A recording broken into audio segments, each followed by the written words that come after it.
It was 5:42 a.m. when Emma first heard it. A soft, broken whimper carried through the fog, barely louder than the rustling of wind against the plastic lids of the alley trash bins. She paused, one hand gripping her thermos, the other mid-motion as she locked the rusting gate behind her apartment complex. It was a Tuesday, or maybe Thursday. The kind of morning where time blends into routine until something shatters it. There it was again, not a cat's yowl, not the shrill bark of the neighbor's Pomeranian. This was smaller, sadder, and it trembled at the edges. Emma stepped slowly toward the sound. Her breath left pale ghosts in the air, and the soles of her boots crunched against gravel still damp from the night's drizzle. The alley reeked of old food, damp cardboard, and oil, the usual scent cocktail of a city too tired to care about its corners. She peered behind the row of bins. Nothing, just a fallen black bag, half ripped and scattered with what looked like wilted lettuce and coffee grounds.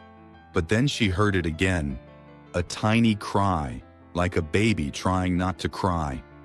A rustle. Something shifted in the shadows under the bent chain-link fence that separated the alley from the vacant lot next door. Emma crouched. She didn't call out. Instinct told her not to. She just waited. Still. Listening. Then two small eyes appeared in the dark. Not glowing like a raccoon's, not darting like a rat's. These eyes held something else. Something that froze her. Fear, but also hope. The creature stepped forward, hesitating. Emma's heart clenched. It was no dog. It was a cub, tiny, round-eared, with fur matted and damp and a deep scratch above its right brow. Its legs wobbled like jelly as it moved. There was something wrapped tightly around its neck, a worn leather strap fastened with a rusty buckle. It was too tight. She could see where the fur had worn off and the skin beneath had turned raw. For a moment, neither of them moved. The wind whispered between them like a hush. And then, against every protocol and every ounce of logic screaming in her brain, Emma did something she hadn't done in years. She reached out. Her hand moved slowly, trembling. Not with fear, but with something deeper. A knowing. The cub didn't run. It blinked, whimpered once more. Then, to her disbelief, it inched closer and collapsed at her feet. Its body was barely warm. She could feel the tremor of its ribs under her palm.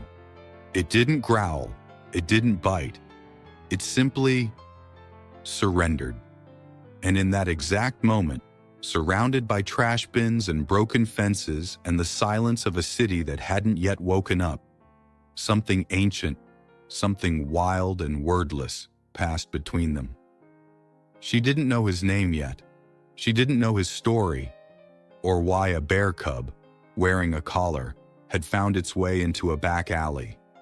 But she knew this. He had chosen her, and Emma would never walk away from something that chose her. Emma wrapped the cub in her coat, the way one might cradle a child. Carefully, instinctively, as if her arms already knew the shape of his pain. The fabric soaked through almost immediately. His fur was drenched, clumped with rain, filth, and something that looked like dried blood near his hind leg. His body was frighteningly light, no more than 15 pounds, if that. Emma's stomach turned. As she carried him back through the alley, the city began to stir. A garbage truck moaned somewhere down the block. A man shouted at someone from a window. Life resumed its noise. But Emma's world had narrowed to the small weight pressed against her chest and the way he kept his head tucked against her collarbone, shivering in silence. In her apartment, she laid him down gently on a towel atop the kitchen counter. Her hands worked on instinct. Warm water, another towel, scissors to cut the buckle strap that clung to his throat like a curse. The leather collar was old, cracked, handmade, no tag. Just a metal ring and the bitter smell of rust and rot. She had to cut deep into the material to loosen it. And when she did, he didn't flinch. He just looked at her. Those eyes, deep set, honey dark, and rimmed in a sadness that didn't belong to something so young. Emma felt the air change. She wasn't holding a wild thing anymore. Not really. This cub had been owned. Used? No. No. She didn't want to finish that thought. She pressed a warm cloth to his wound. He hissed softly, but didn't move. When she dried him, she saw more. Faint marks around his legs. Old rope burns, maybe. Scars that shouldn't be on a baby. Her throat tightened. "This isn't normal," she whispered, to no one. Because he wasn't just lost. He was discarded. She made a call to the closest wildlife vet, a private clinic 2 towns over, one she remembered from a story about rescued owls. She kept the explanation short. Found a bear cub, injured, malnourished. "Yes, it's safe. Yes, I'm on my way." She wrapped him again, set him gently in the passenger seat of her beat-up Civic, and drove with both hands clenched on the wheel. 38 minutes. That's all it took for her life to change. At the clinic, the vet, a tall man with salt and pepper hair and a voice like dry leaves, took one look at the cub and shook his head. "This bear shouldn't be alive." Emma flinched. "He's what, maybe 3 months? 4? Too small. Severely underweight. And this." He lifted the cut leather collar with tweezers. "This doesn't belong on a wild animal." The examination was quiet, clinical, painful to watch. Emma stood back, arms folded tightly, her fingers digging into her sleeves. The cub whimpered once when they checked his paw, but he didn't fight. He watched her the whole time. "He trusts you," the vet said, almost absently. Emma didn't answer. She just kept her eyes on the cub. "What happens now?" she asked. The vet sighed. "Protocol says we notify animal control, wildlife services. They'll likely want to relocate him to a rehabilitation center if he survives the next week." Emma's heart sank. "Can I visit him?" "That depends," the vet replied, voice cautious. "Some animals forget fast. Others remember everything." She looked at the cub again. He hadn't looked away. In that sterile white room, beneath the glare of fluorescent lights and the quiet hum of machines, something passed between them again. Not loud, not spoken, just a quiet vow. He had come from something dark, someone dark, but he wasn't in that place anymore. And as long as she could help it, he never would be again. The vet's words echoed long after they left the examination room. Emma sat on the bench outside the clinic, staring at the folded discharge papers in her hand. Beside her, through a wide glass window, she could see the cub asleep on a thick blanket inside a recovery crate. A heating pad buzzed softly underneath him. His breath rose and fell in shallow, rhythmic waves. He shouldn't be alive. It wasn't just about his weight or the wounds. It was something deeper. A quiet miracle, the kind that comes stitched with too much pain. The vet, Dr. Harrow, came back out, wiping his hands on a towel. "He's not out of the woods, but he's resting." Emma nodded, not trusting her voice yet. Harrow sat beside her. "I've seen a lot," he said after a pause. "But that cub, it's like he's been somewhere that taught him to give up. That kind of silence isn't normal, not for a bear that young." Emma looked down at her hands. "You think someone kept him?" Harrow hesitated, then nodded. "For a while, maybe to sell, maybe to breed, maybe worse." She swallowed hard. He continued more gently. "This wasn't just abandonment. This was survival. Somehow he got away, or someone dumped him. But he didn't just wander in from the woods. Emma closed her eyes. She remembered the way he hadn't growled, hadn't run. Just that slow collapse into her arms, as if his little body finally realized it didn't have to fight anymore. "What if no one claims him?" she asked quietly. "No one's supposed to claim him," Harrow said firmly. "That's the point. It's illegal." "But I mean, after he recovers, where does he go?" Harrow exhaled. "That depends. There are sanctuaries, rehabilitation parks. But honestly, if he's been this close to humans for this long, he might not ever be fully wild again." Emma felt her chest tighten. "Then what?" "Then," Harrow looked at her, and something in his gaze softened. "He might need a companion who understands him." She looked up. He smiled faintly. "I'm not saying it'll be easy, but if you're serious, if you want to be involved in his recovery, I can file for provisional care. You'd need to visit, help with feedings, learn what it means to raise something wild that's been broken." Emma stared through the glass at the tiny shape curled up beneath the blanket. He looked like nothing more than a shadow, a whisper of what he was supposed to be. But he was still here. She nodded. Once. Slowly. "I'll do it," she said. That night, as she drove home, Emma felt something unfamiliar curling in her chest. It wasn't just concern or pity. It was something fierce, something maternal, a protective ache she hadn't known she was capable of feeling again.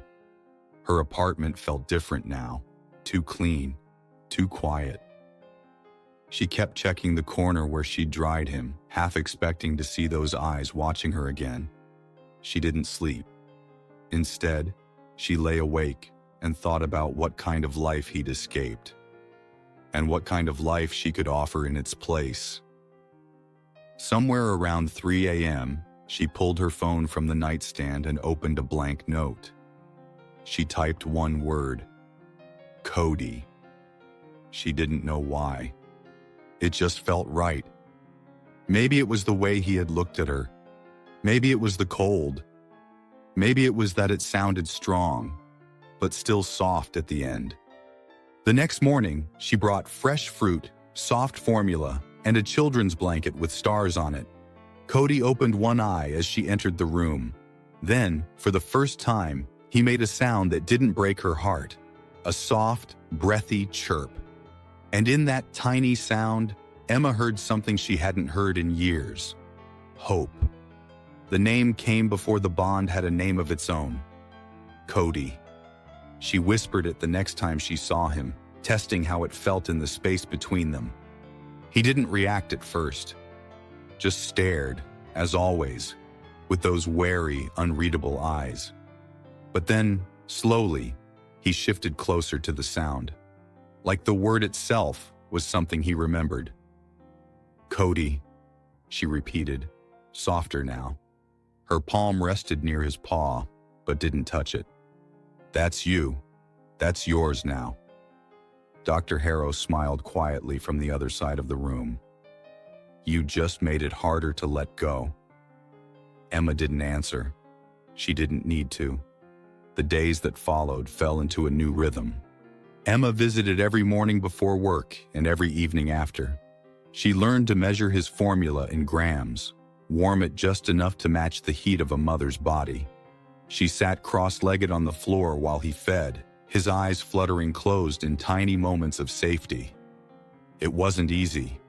There were nights he wouldn't eat, mornings when he snapped at her hands, not in anger, but confusion, like he'd forgotten for a moment where he was and who she was. There were wounds deeper than the ones on his skin, and Emma understood that, more than she could explain. Sometimes while Cody slept, she would sit beside his crate and whisper things she'd never said to anyone, about her father's silence after her mother died, about the day she dropped out of veterinary school, about the year she lost herself in a city full of strangers. He didn't interrupt, didn't judge. He just breathed, soft and steady, a rhythm she came to rely on more than she expected. One evening, 2 weeks after she found him, Emma brought a small stuffed bear she'd saved from childhood. It was worn, missing one ear, and its belly stitching had come loose years ago. She placed it beside Cody without a word. He sniffed it once, then curled his paw around it and didn't let go. That night, Emma cried in the car for the first time in years. Not because of grief, but because for the first time in a long time, someone needed her. And she wasn't afraid to be needed. The vet was surprised by his progress. "He's responding to you," Harrow said during one of the checkups. "More than I've seen in cases like this. He's gaining weight, sleeping longer, healing." Emma didn't smile. Not exactly. But something lifted in her expression, just enough to change the air around her. "He knows I'm not going to leave," she said simply. Harrow nodded. "Keep showing him that." One evening, Emma sat with Cody beneath the soft amber glow of the clinic's low-hung lights. The building was quiet. The hum of the fridge, the tick of the wall clock, the occasional creak of the wind brushing against the old wooden siding. Cody lay stretched on his side, his belly rising and falling in gentle waves. Emma reached out and placed her hand near his chest. He opened one eye, watched her, then, for the first time, nudged his nose softly against her palm. A pause, just a few seconds. But in that pause lived 1,000 stories, of cages and chains, of escape, of choosing to trust, one breath at a time. And Emma didn't say a word. She just stayed with him, until the clock said it was time to leave, until she had to walk away again. But this time, as she reached the door and looked back, Cody was still watching her. And for the first time, she saw something there that wasn't fear. It was a beginning. There were no fireworks, no dramatic moments, no roaring declarations of loyalty or rescue, just mornings. Quiet, tender mornings where Cody blinked awake to the sound of Emma's footsteps in the hallway, not startled anymore, but waiting. It started with proximity. He would sit closer, let her brush his fur without flinching, rest his chin on the blanket while she hummed a lullaby from a life long before him. Then, one afternoon, it changed. Emma had arrived late, her hands full of new supplies, soft-boiled eggs, honey-dipped oats, a fresh blanket stitched with fir trees and moons. She knelt beside him, breathless, smiling. Cody didn't wait. He waddled forward, unsteady but determined, and placed both front paws on her lap. Not climbing, not begging, just resting. His head followed, right into the hollow of her chest. She froze, afraid even to breathe. His fur was softer now, no longer crusted and tangled. His scent was earth and warmth and faint antiseptic. But beneath all that was something else. Trust. Fragile. Heavy. Real. Emma exhaled slowly. Her fingers moved gently over his back. No words. Just the rhythm of comfort. Skin on fur. Soul on soul. Dr. Harrow stood in the doorway for a moment and said nothing. He knew not to speak. Outside, the world moved on. News channels shouted. Streets buzzed. Lives rushed past each other in noise and screens. But in that clinic room, with its worn linoleum floor and soft humming vents, time slowed. Emma began journaling the moments, small, almost invisible milestones. Day 17. He followed my voice across the room. Day 20.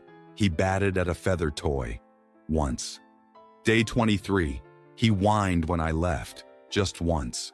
But it was enough. He didn't make many sounds. His voice remained a soft thing, part whisper, part whimper, part yawn. But when he did vocalize, it was always for her, like today. She had spilled his feeding bowl. It clattered across the floor, startling them both. Cody had leapt back at first, claws out, body low.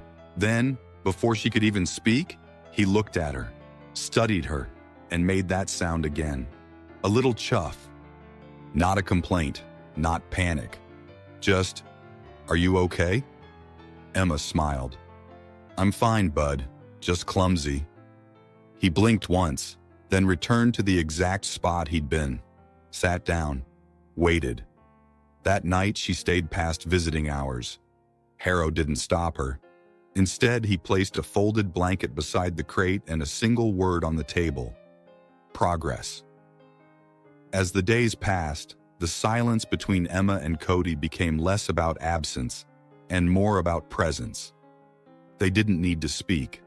A touch, a look, a soft breath shared in the hush of early evening. That was their language. She read to him sometimes, not to teach, just to be near. He'd rest his paw against her ankle, sometimes curling it ever so slightly, like he needed to feel her heartbeat through the floor. Emma hadn't expected this. She hadn't expected to be known again, to be seen by something wild, something broken, and not be feared, but chosen.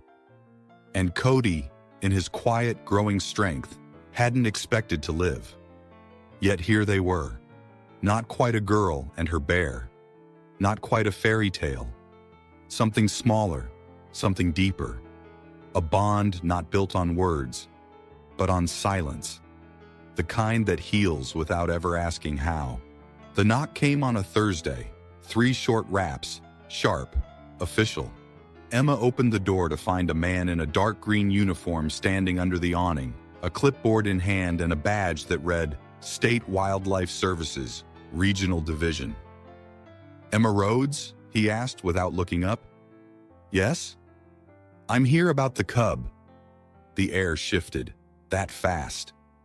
He stepped inside with practiced authority, nodding once as Dr. Harrow approached from the hallway. "State's been alerted. Someone filed a tip," the officer explained, glancing at the file in his hand. "Young bear, approximately 4 months old, found in an urban zone. Improper containment, potential public risk, potential violation of Wildlife Code section." "Stop," Emma said.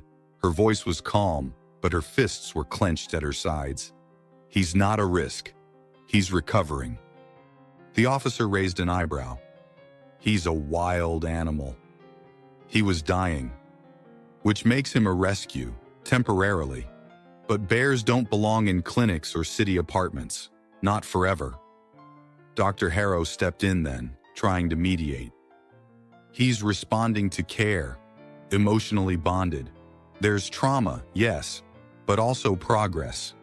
Removing him now could undo everything."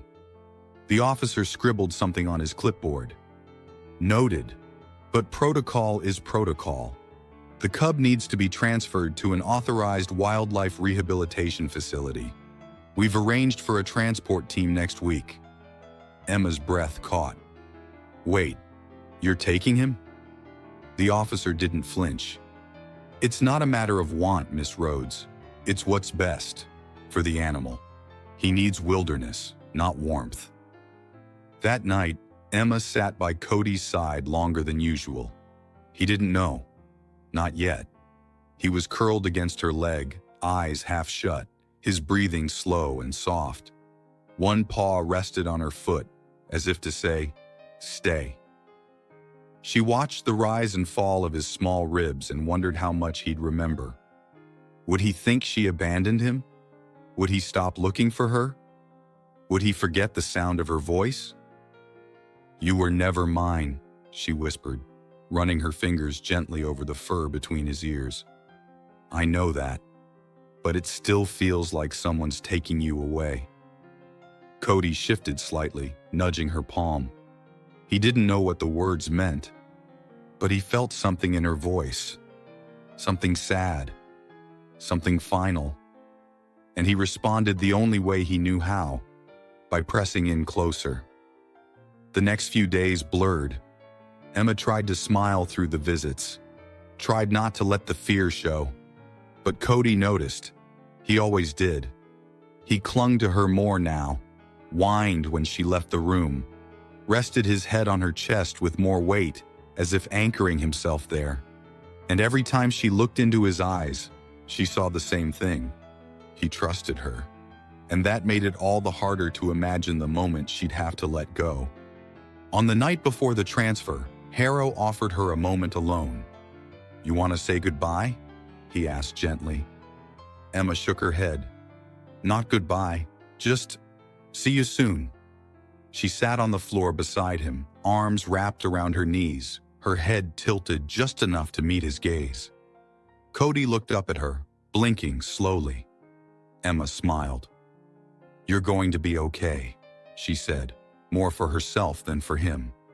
"You're stronger than anything that's ever tried to break you." He didn't answer, but he didn't look away. She leaned forward, pressed her forehead to his. A pause, a silence louder than tears. Then, the softest sound from his throat.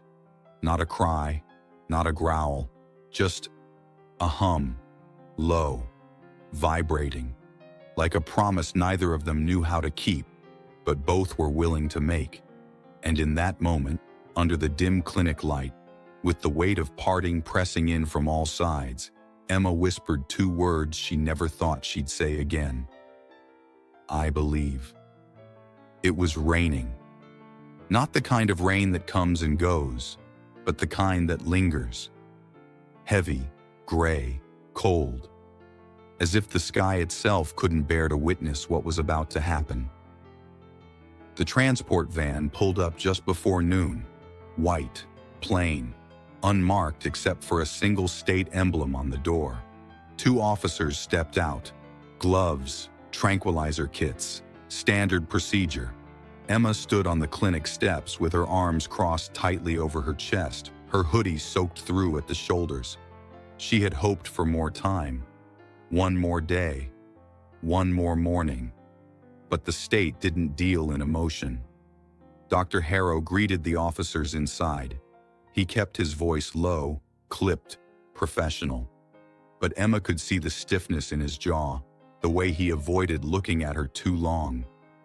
In the back room, Cody waited. He was pacing, not frantically, just in slow, unsure circles, like he knew something was off. His blanket had been folded, his feeding bowl emptied. The lights were brighter than usual.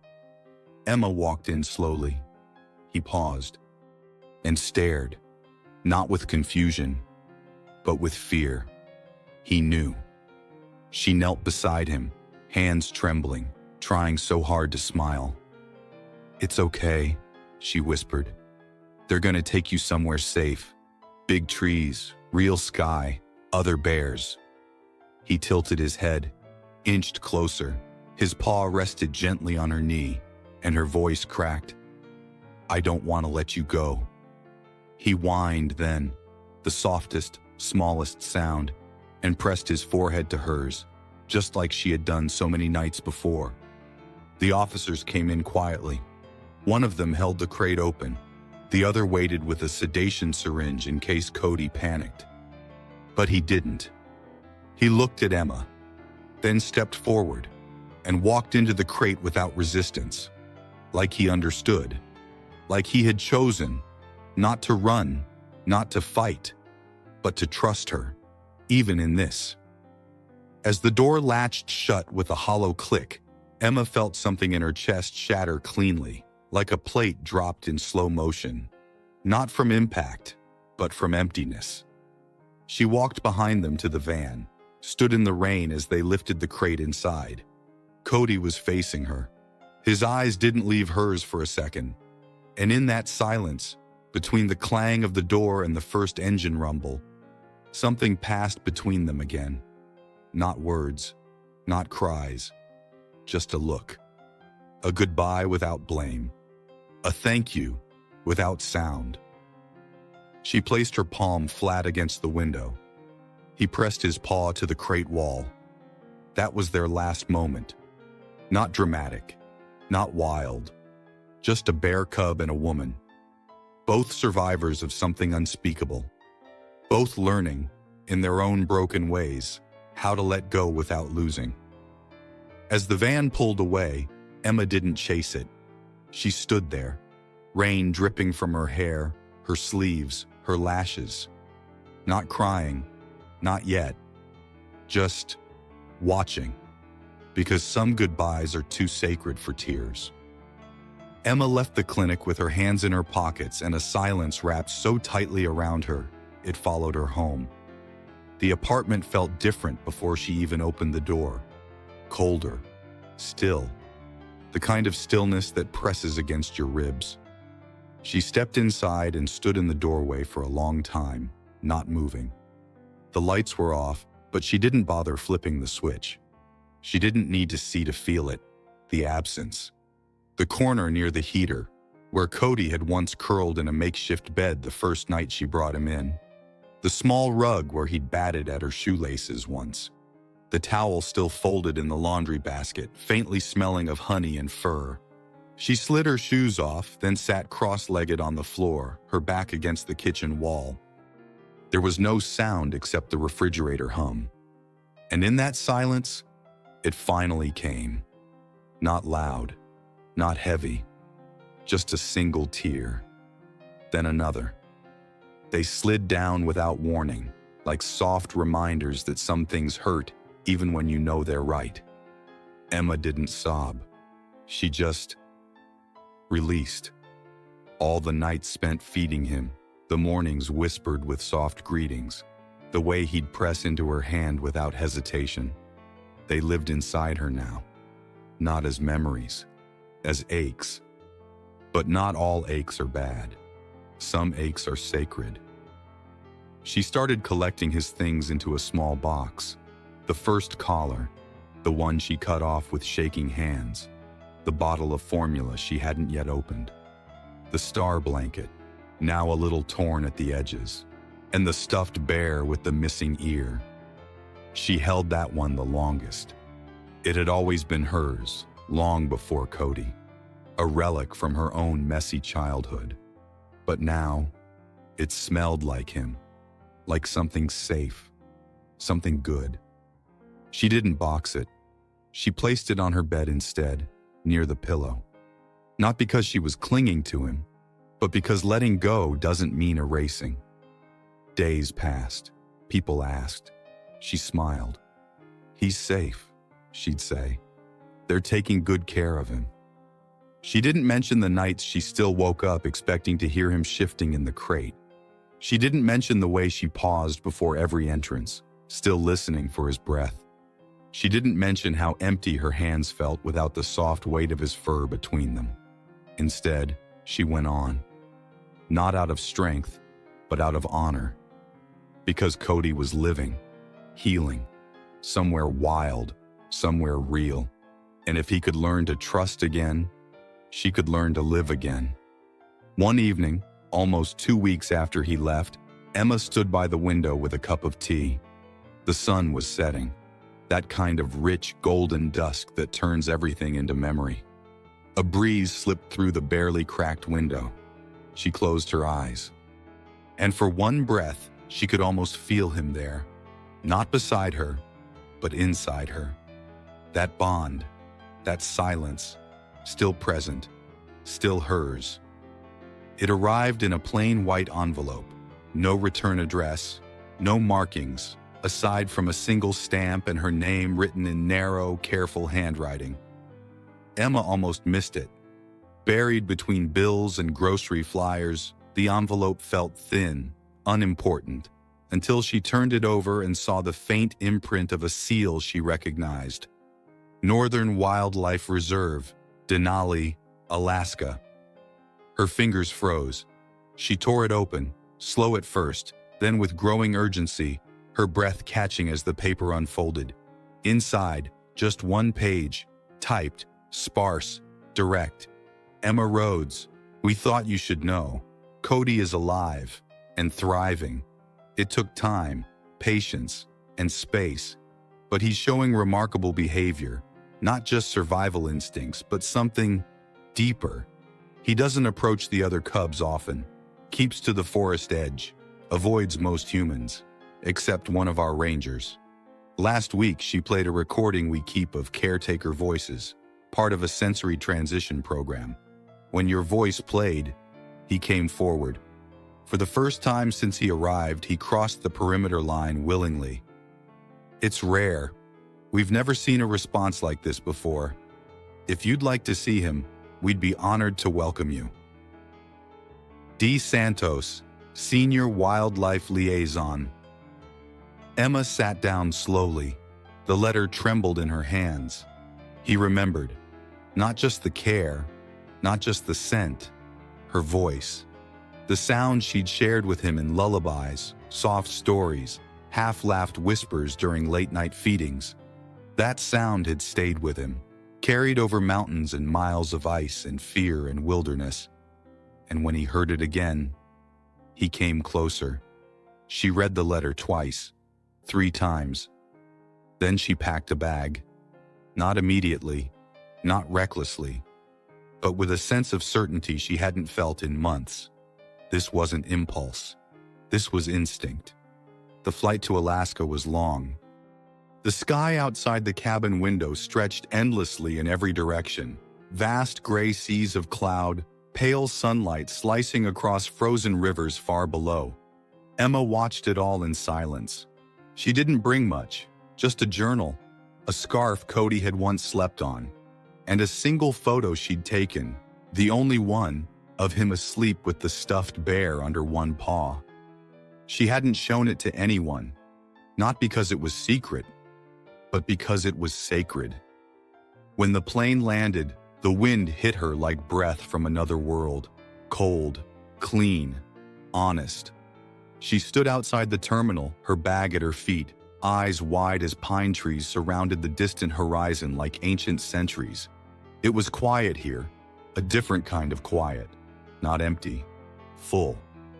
The kind of silence that held stories. She was ready to hear his again.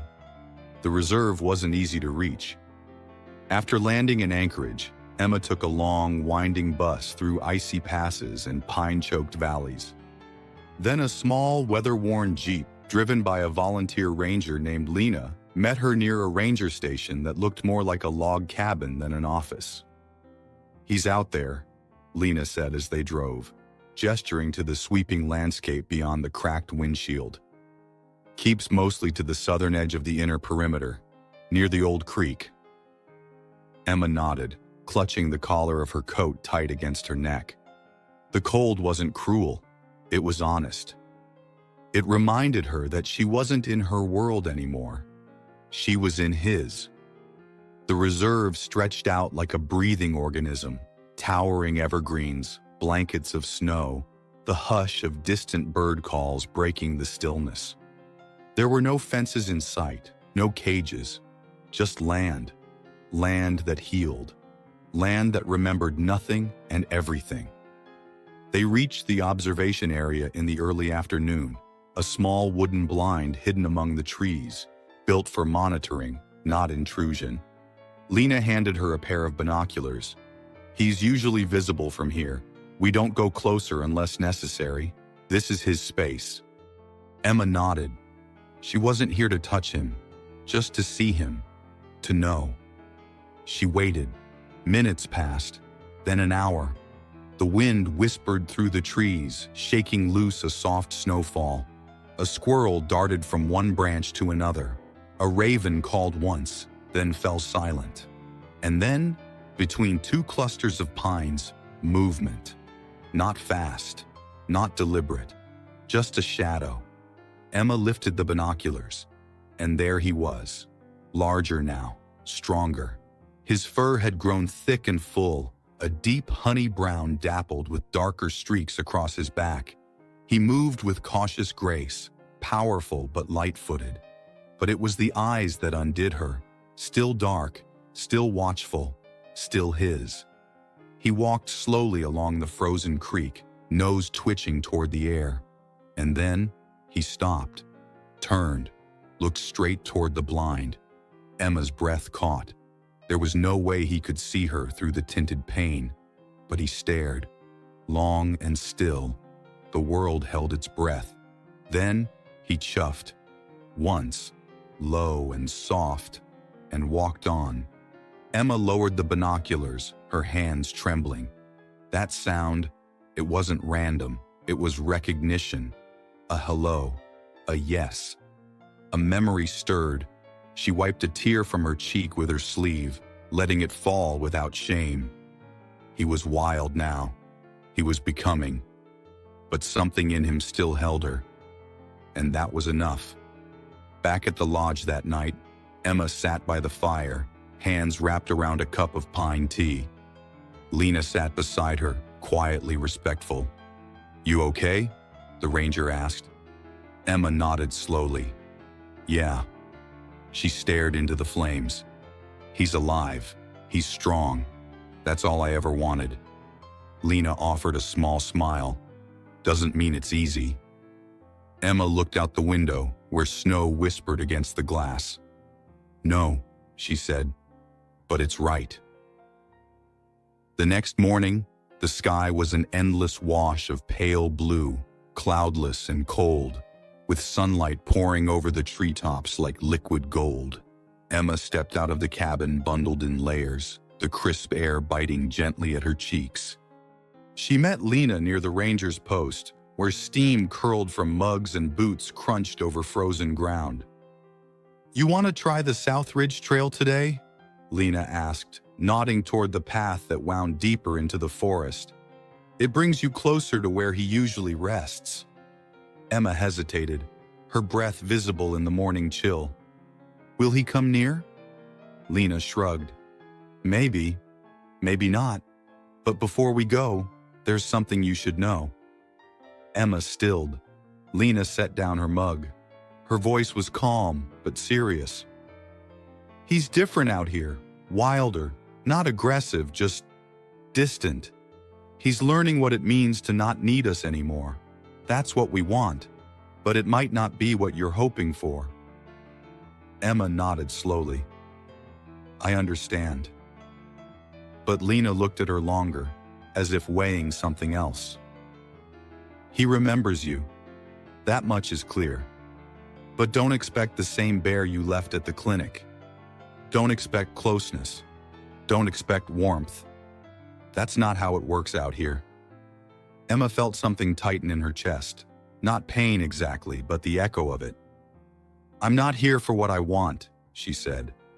"I just need to see that he's okay." Lena's gaze softened. "Good. Then let's walk." They moved quietly through the trees, boots muffled by snow and pine needles. The forest was alive, but gentle. No loud crashes, no predators. Just the rhythm of breath and bark and wind. After nearly 40 minutes, Lena pointed ahead. There. A natural clearing, halfway between a frozen stream and a low ridge. Patches of earth peeked through the snow where animals had passed. Scattered claw marks marred a fallen log. "He's been bedding down near here," she said. "Sometimes under that spruce." Emma stepped forward slowly, her eyes scanning the clearing.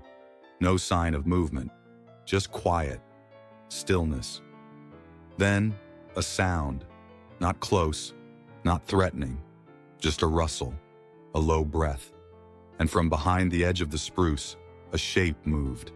He was bigger now, full-grown shoulders starting to show. His fur caught the sun in a way that made him seem like something out of myth. Cody. He emerged halfway, then stopped, his eyes locked on Emma. Time stilled, no charge, no growl, just silence. Then a long, slow blink, and he turned and walked away. Not fast, not afraid, just away. Emma stood frozen, every muscle in her body still. Lena stepped beside her, watching. "That was more than most get," she said gently. "That look, that stillness, it means something." Emma exhaled, not disappointed, not crushed, just full. "I didn't need him to come close," she whispered. "He already did." They walked back in silence, and though her hands were empty, her heart was full. Emma returned to the clearing the next day, alone this time. Lena had offered to join her, But something in Emma's voice, calm, quiet, resolved, told her it wasn't necessary. "I won't go further than the ridge," Emma promised, adjusting her scarf. "Just want to sit. Let him come if he wants." Lena nodded. "Watch the wind. If it's behind you, he'll smell you before you see him." Emma smiled faintly. "Maybe that's what I want." She reached the clearing just past noon. The sun filtered through the pines in fractured rays, lighting the snow in broken patches like fallen stars. She sat on a wide, flat stone at the edge of the path, her hands tucked beneath her coat, her breath rising in slow clouds. The forest was quieter today. No birds, no wind, just stillness. She waited, not expectantly, just openly. It was nearly an hour before she felt it. Not a sound, not a movement, a presence. She turned her head slowly toward the deeper trees. And there, half shrouded in shadow, half blended into the underbrush, was Cody. He wasn't close, maybe 30, 40 feet away. But he was watching, still, silent. Their eyes met.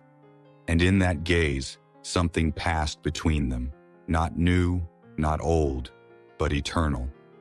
He didn't move. He didn't run. He just looked. And Emma did the same.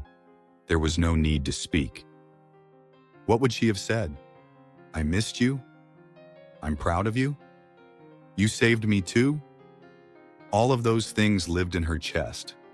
All of them pulsed behind her ribs like a second heartbeat. But she said nothing. And neither did he. Minutes passed. Then, without fanfare, without drama, Cody turned and walked away. Not slowly, not quickly, just with purpose. And when he vanished into the trees, it wasn't an end. It was a message. "I see you. I remember. And I am where I belong." Emma stayed a little longer, watching the place where he'd stood, committing it to memory. The curve of his back, the warmth in his gaze, the steadiness in his walk. She didn't cry. There was nothing to grieve. Not anymore. Just gratitude and a quiet joy that he had become what he was meant to be. The path back from the clearing was silent, Emma's footsteps soft in the layered snow. The air felt different now, not just colder, but lighter. Like the forest had exhaled something heavy she hadn't realized it was holding. She didn't rush. Each step was slow, deliberate, her eyes lingering on tree bark and fallen branches, as if the land itself had more to say. And then she saw it, right where the trail curved behind the ridge, just before the path dipped out of sight. Something dark lay against the snow. At first she thought it was bark, or maybe a strip of leather discarded from a ranger's gear. But as she stepped closer, her heart slowed. It wasn't just leather. It was the collar. The same one she had cut from Cody's neck all those months ago. Cracked, worn, marked with the rusted ring where a chain had once pulled tight. But this one wasn't broken. It was intact, untied, dropped, deliberately. Emma knelt down, the cold seeping through her jeans as her fingers reached out, hesitant. She touched it gently. The leather was stiff with age, darkened by time, but still carried the faintest trace of him, of wildness, of fur, of a life that once knew captivity. Her breath caught. He had brought it here. He had carried it and left it. Not lost, not forgotten. Left. Like a gesture, like a gift, like closure.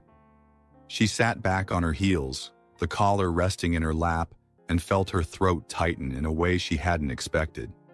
Not from sadness, but from the weight of understanding. Cody had let go, not just of her, but of what had once held him down. The pain, the control, the past. And he had left it for her to find, not as a warning, but as a sign. He had moved on. And now, so could she. Emma folded the collar slowly, carefully, and tucked it inside her coat. Not to keep, to honor. She wouldn't hang it, wouldn't display it. It would remain with her quietly, not as a relic of what he was, but as a reminder of what he overcame, of who he had become, of who they had become, together. That night, she wrote in her journal by firelight. He didn't come close. He didn't need to. He remembered. And then he showed me what healing looks like. It walks away, without anger, without fear, and it leaves behind only what no longer serves it.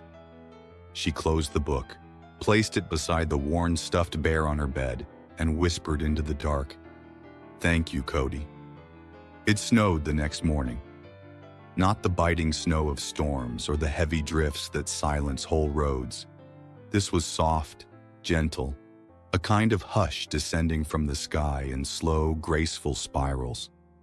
Emma stood on the porch of the lodge, wrapped in a thick wool blanket, her boots half buried on the wooden steps. Her mug of tea steamed in her hands, untouched. Across the reserve, the trees wore coats of white. The air smelled clean, like untouched memory. Lena stepped outside beside her, hands in her coat pockets. "Snow like this," she said, "usually means something's ending." Emma didn't reply.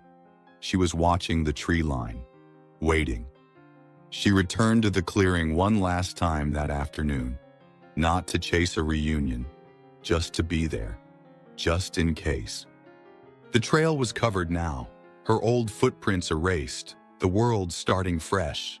She moved slowly, carefully, each step making a muffled crunch beneath the falling flakes.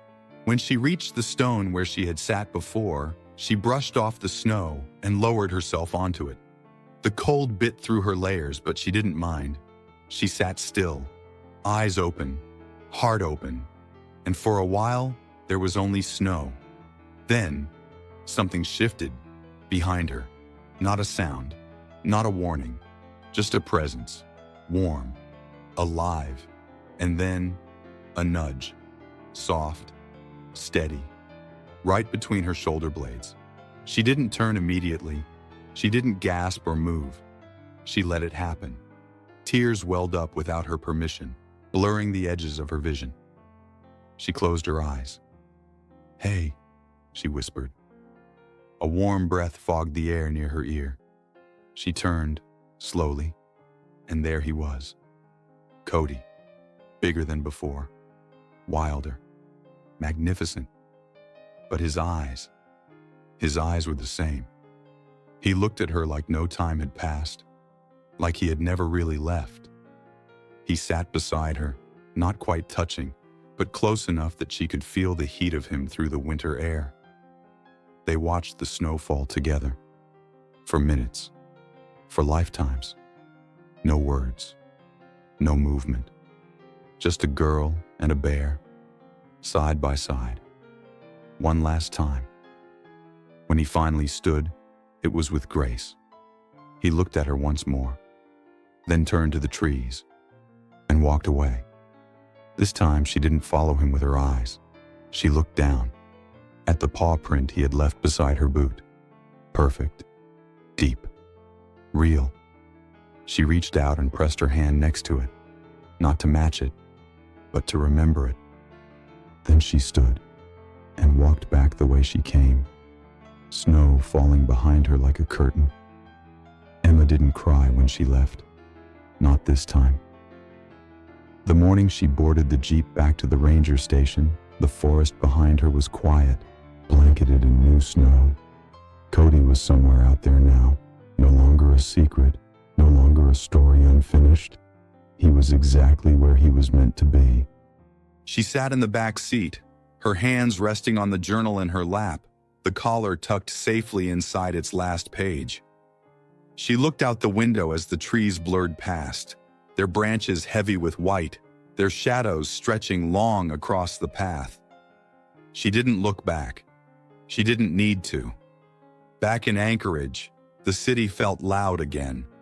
Buzzing lights, distant car horns, the chaotic choreography of strangers passing.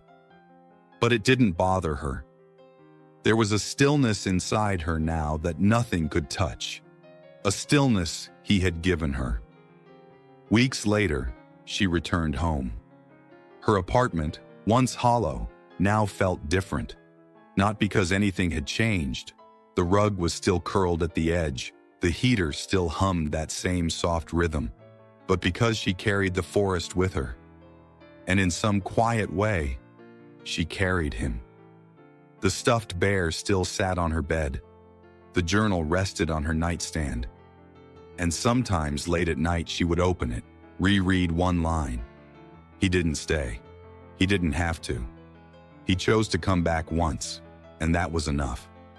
Emma never tried to track him. No GPS tags, no updates. She didn't need proof of his survival. She had something better, memory and meaning. One spring morning, while walking through the park near her apartment, she passed a group of children gathered around a dog. One of them looked up at her and said, "He looks like a bear." Emma smiled. "Bears are braver than we think," she said quietly. The child giggled and returned to petting the dog. Emma kept walking, lighter, surer. She didn't cry this time. She just smiled and walked away, into her own wild.